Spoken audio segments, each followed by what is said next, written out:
चलो आगे कंप्लीट अभी इस लेक्चर में कर लेते अपन। जैसे कि अपन ने कल पढ़ा था डिप्रिसिएशन मतलब क्या, तो वैल्यू रिड्यूस हो जाना एसेट की यूज़ करने की वजह से, टेक्नोलॉजिकल चेंजेस बिजनेस की एसेट में आ जाने से या बिजनेस में आ जाने से जो पुरानी एसेट्स है वो आउटडेटेड हो जाती हैं, एसेट में टूट फूट हो जाने की वजह से, एसेट का डिप्लेशन हो जाने की वजह से अपन डिप्रिसिएशन डालते हैं। कई और रीज़न भी इसके अपने को देखने मिल सकते हैं, जैसे कि नेचुरल कैलेमिटीज आ जाती है, पूर आ गया, बारिश आई बहुत ज़्यादा आ गई, मशीनरी में पानी चला गया, या फिर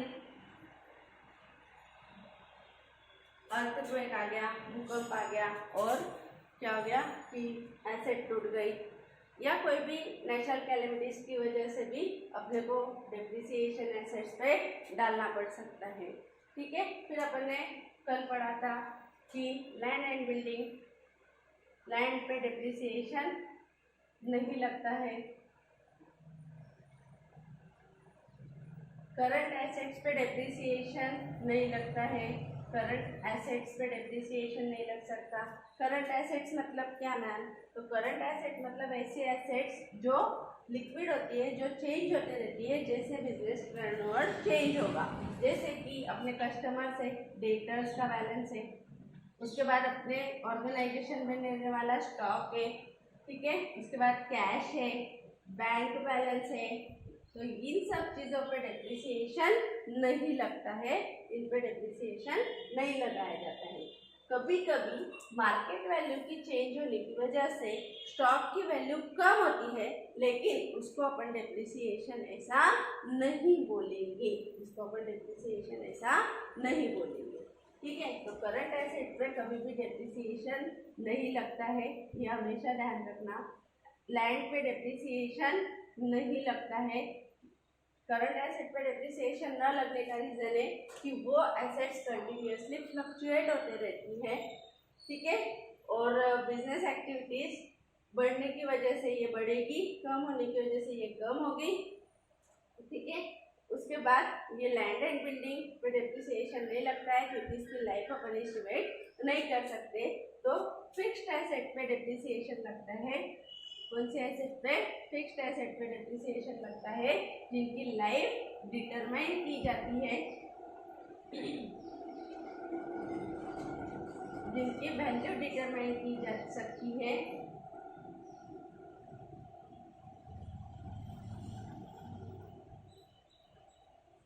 जिनकी लाइफ एस्टिमेट हो सकती है, जिनकी वैल्यू एस्टिमेट हो सकती है, ऐसे एसेट्स पे, ऐसे फिक्स एसेट्स पे ऑर्गेनाइजेशन में डिप्रिसिएशन लगाया जाता है। ठीक है, फिर अभी अपन पढ़ेंगे क्या जरूरत है कि अपने को डिप्रिसिएशन लगाना पड़ेगा, नीड ऑफ डिप्रिसिएशन, जिसमें सबसे पहला रीजन तो मैंने तुमको बताया,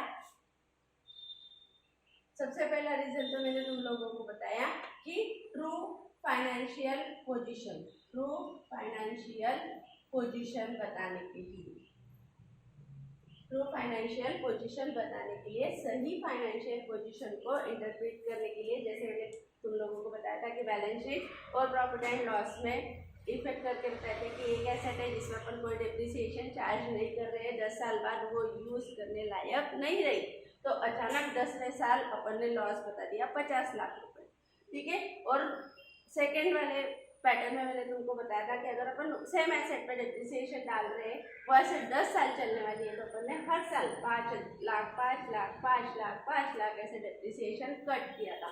तो अगर अपन अचानक से इतना डिप्रिसिएशन डाल देते हैं तो वो अपनी फाइनेंशियल पोजीशन को गलत बता सकता है और उसका इम्पैक्ट अपने बिजनेस ऑर्गेनाइजेशन के गुडविल पे हो सकता है, ठीक है। तो true and fair financial position बताने के लिए अपन डिप्रिसिएशन डालते हैं। उसके बाद डिप्रिसिएशन ये कॉस्ट है, क्या है? कॉस्ट है। कॉस्ट है मतलब खर्चा है, खर्चा है मतलब अगर डिप्रिसिएशन अपन प्रॉफिट में से खर्चा बोल के लेस कर लेते हैं तो वो अपने को बिजनेस ऑर्गेनाइजेशन में अलाउड है, ये खर्चा है जिसको अपन ने डिटरमाइन कर लेना चाहिए। ये नॉन कैश एक्सपेंडिचर माना जाता है क्योंकि इसके लिए कोई कैश पे करने की जरूरत नहीं, सिर्फ एसेट की वैल्यू रिड्यूस करना पड़ता है। ठीक है, और चार्ज अगेंस्ट प्रॉफिट होने की वजह से अपन हर साल अपना थोड़ा प्रॉफिट कम बताते जाएंगे, इसलिए डेप्रिसिएशन एक खर्चा है, कॉस्ट है, नॉन कैश एक्सपेंडिचर है। नॉन कैश एक्सपेंडिचर इसको बोला जाता है क्योंकि इसके लिए अपन किसी पर्सन को, ये लो हमारा डेप्रिसिएशन, ऐसा करते हैं क्या? नहीं। हाँ, सैलरी देना है, वेजेस देना है, प्रिंटिंग स्टेशनरी परचेस करनी है, टेलीफोन बिल पेड करना है, इलेक्ट्रिसिटी बिल पेड करना है, तो अपन पैसे दे के आते। लेकिन डेप्रिसिएशन ये नॉन कैश एक्सपेंडिचर माना जाता है, बट ये कॉस्ट है क्योंकि अपन जैसे जैसे एसेट को यूज करेंगे वैसे वैसे उसका वैल्यू कम होता जाएगा, इसलिए इसको कॉस्ट का एलिमेंट भी माना जाता है। ठीक है, उसके बाद कभी कभी डेप्रिसिएशन का यूज रिप्लेसमेंट ऑफ एसेट के लिए भी किया जाता है। रिप्लेसमेंट ऑफ एसेट के लिए भी किया जाता है मीन्स क्या कि जब जैसे मैंने तुम लोगों को बताया था कि एसेट की वैल्यू 5 लाख रुपए कम करते जाओ, तो धीरे धीरे जैसे जैसे अपन एसेट की वैल्यू कम करते जा रहे हैं, जो एक्सपेंडिचर अपन 5 लाख अपने एग्जाम्पल के हिसाब से बताते जा रहे थे, तो कुछ ऑर्गेनाइजेशन क्या करती है, इसको प्रोविजन बना के रखती है। क्या बना के रखती है? प्रोविजन। जितनी अमाउंट का डेप्रिसिएशन डाला उतनी अमाउंट की प्रोविजन या रिजर्व बना के रखती है, और ये रिजर्व 10 साल बाद, रिजर्व क्या होता है, 10 साल बाद एसेट रिप्लेस मतलब नई एसेट खरीदने के लिए इन पैसों का इस्तेमाल किया जाता है। ठीक है, क्या किया जाता है, जितना डेप्रिसिएशन हर साल डाला जाता है उतनी ही सेम अमाउंट कैश में साइड में कहीं इन्वेस्ट कर दी जाती है, जिसकी वजह से 10 साल बाद अपने पास क्या हो गया, उतनी कैश अवेलेबल हो गई जितना डेप्रिसिएशन अपन ने एसेट पे लगाया था। जैसे कि 50 लाख की एसेट थी, मैंने हर साल 5 लाख लेस कर दिया, तो सेम की क्या कर देना, प्रोविजन बना देना। तो यहाँ से तो लेस होते गया, लेकिन प्रोविजन में ऐड, फिर थर्ड ईयर ऐड, फिर फोर्थ ईयर ऐड, तो जितना फंड इधर से लेस होते गया या एक्सपेंडिचर होते गया, यहाँ से उतना फंड रेज होते जाता है, जिस वजह से अचानक से 10 साल बाद लगने वाले पैसे अपने को एक साथ इकट्ठा करने की जरूरत नहीं होती है। धीरे धीरे अपन प्रोविजन को बना के एसेट के लिए और पैसे कलेक्ट कर सकते हैं। ठीक है, उसके बाद गवर्नमेंट के टैक्सेस को सही तरीके से कैलकुलेट करने के लिए क्या किया जाता है, डेप्रिसिएशन डाला जाता है।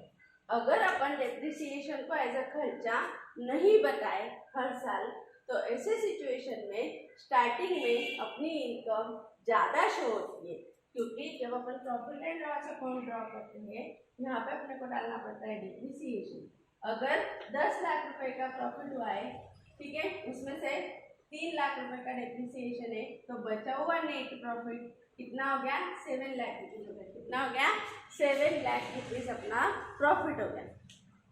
ठीक है, तो 10 लाख रुपए की इनकम में से 3 लाख रुपए खर्चा गया, 7 लाख रुपए का प्रॉफिट हुआ अपने को। इस प्रॉफिट पे अपने को क्या पेड करना है, गवर्नमेंट के टैक्सेस पेड करना है, जैसे कि इनकम टैक्स पेड करना है।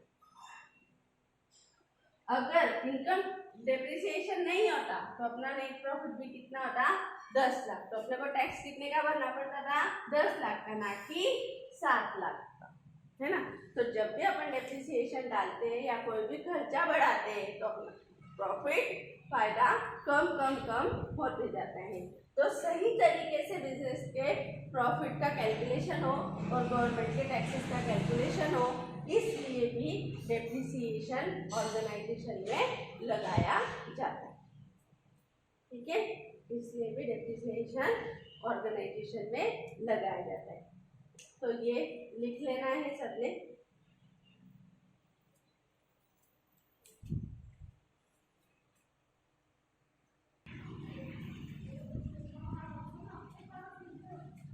है, लिख लिया होगा ये। उसके बाद फिर मैम आपने तो बोल दिया गवर्नमेंट टैक्सेस पे करने के लिए, एसेट्स की वैल्यू रिड्यूस करने के लिए, यूज करने के लिए, जैसे एसेट की वैल्यू रिड्यूस हो जाती है इस वजह से, ऐसे अलग अलग reason, true and fair of financial statement बनाने के लिए अपने को डेप्रिसिएशन लगाना। लेकिन डेप्रिसिएशन लगाना किस चीज़ पे, कौन सी अमाउंट पे, है ना। तो कुछ फैक्टर है जो कंसिडर किए जाते डेप्रिसिएशन की अमाउंट कैलकुलेट करते वक्त, जिसको बोला जाता factors to be considered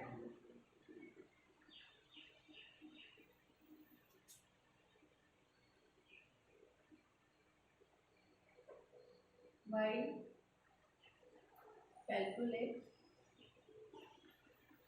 calculate depreciation. कुछ ऐसे फैक्टर है जो अपने को ध्यान में लेने पड़ते हैं जब अपन डेप्रिसिएशन का कैलकुलेशन करेंगे किसी भी एसेट की। तो सबसे पहली चीज है कॉस्ट ऑफ एसेट। क्या है कॉस्ट ऑफ एसेट, मतलब एसेट कितने की है ना, एसेट कितने की है उसकी एक्विजिशन प्राइस, जिसको अपन परचेज प्राइस ऐसा भी बोल सकते हैं।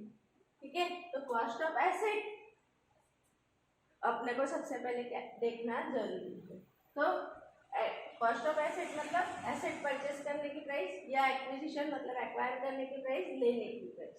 ठीक है, अब सिर्फ कॉस्ट ऑफ परचेज इतने पे ना रुक के यहाँ पे cost of asset includes installation charges. अपन ने देखो पढ़ा है अभी तक कि अगर कोई एसेट परचेस करते हैं, कोई एसेट अगर अपन परचेस करते हैं तो वो एसेट जब तक पुट टू यूज नहीं होती, पुट टू यूज मतलब यूज करने लायक नहीं हो जाती, तब तक लगने वाले सारे खर्चे एसेट की कॉस्ट का पार्ट होते हैं।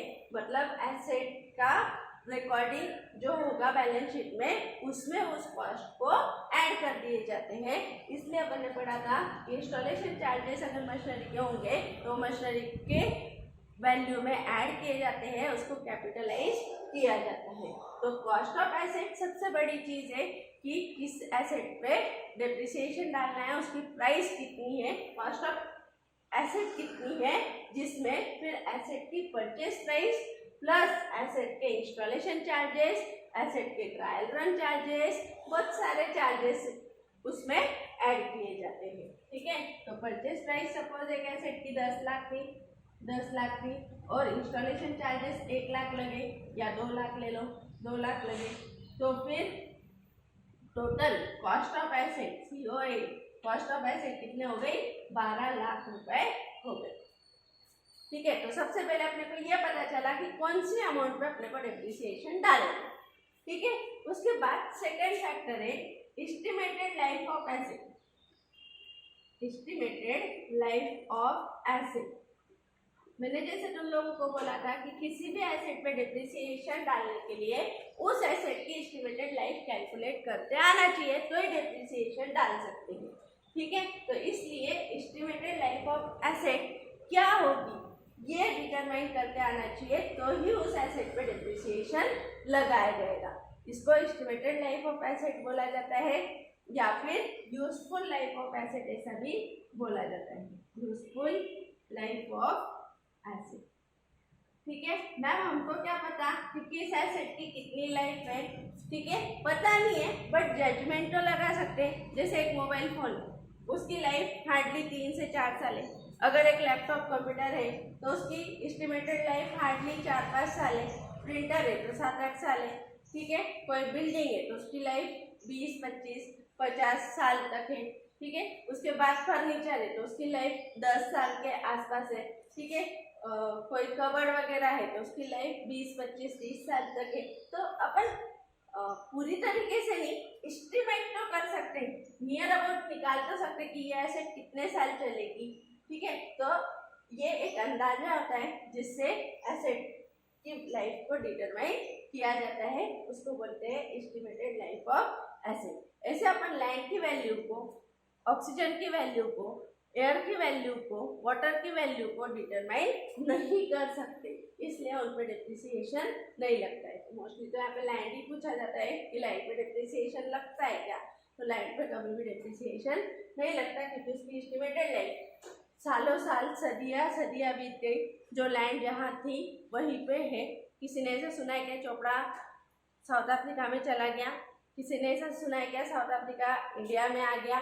जो लैंड जहाँ है वहीं पे है और जैसी थी उसी तरीके से है, ठीक है। तो इसलिए लैंड की वैल्यू को लाइफ को डिटरमाइन नहीं कर सकते, इसलिए लैंड पे डिप्रिसिएशन नहीं लगाए जाते हैं, ठीक है। तो सबसे पहले कितनी कॉस्ट है, उसके बाद उसकी लाइफ कितनी है, और थर्ड मोस्ट इम्पोर्टेंट वैल्यू जिसको बोला जाता रेसिडुअल वैल्यू और या फिर स्क्रैप वैल्यू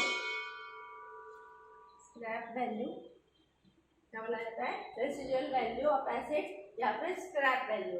जैसे कि कोई प्लांट एंड मशीनरी है, कोई कार है, कोई मोबाइल है, कोई प्रिंटर है, कोई फर्नीचर है, इनकी लाइफ डिटरमाइन करने के साथ साथ अपन क्या कर सकते हैं, एस्टिमेटेड स्क्रैप वैल्यू मतलब भंगार की वैल्यू, मतलब जो कुछ भी बचा कुचा रहेगा उस एसेट को पूरी तरीके से यूज करने के बाद वो एसेट भंगार में तो बेची जाएगी, वो फर्नीचर भंगार में तो बेचा जाएगा, उससे मिलने वाली वैल्यू अगर अपन डिटरमाइन कर पा रहे हैं कि एसेट खरीदी, उसके बाद उसको यूज करने के बाद 10 साल बाद अपने को 1000 रुपये, 2000 रुपये, 5000 रुपये, 10,000 रुपये जो कुछ भी मिलेगा एज अ स्क्रैप या एज अ रेसिडुअल वैल्यू, तो उसको भी डिप्रिसिएशन कैलकुलेट करते वक्त डिटरमाइन किया जाता है, एस्टिमेट किया जाता है, जिससे कि अपने को एक्चुअली डिप्रिसिएशन की वैल्यू कितनी डाली जानी चाहिए ये समझ में आ जाए, ठीक है। तो इसको बोला जाता है estimated residual value, scrap value या रियलाइजेबल वैल्यू।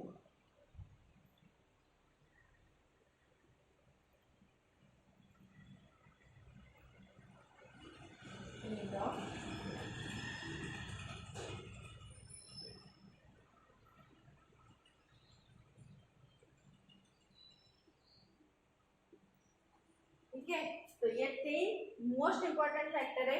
जैसे कि ये जो कॉस्ट ऑफ एसेट है वो 12 लाख है, ये एसेट चलने वाली है 10 साल, कितने साल चलने वाली है, 10 साल, और स्क्रैप वैल्यू यहाँ से रियलाइज होने वाला है 50,000 रुपये। ये जो एसेट अपन ने खरीदी थी इससे अपने को ये एसेट का पूरा यूज करने के बाद ये एसेट स्क्रैप में जाएगी, 50,000 रुपये अपने को तब मिलेंगे।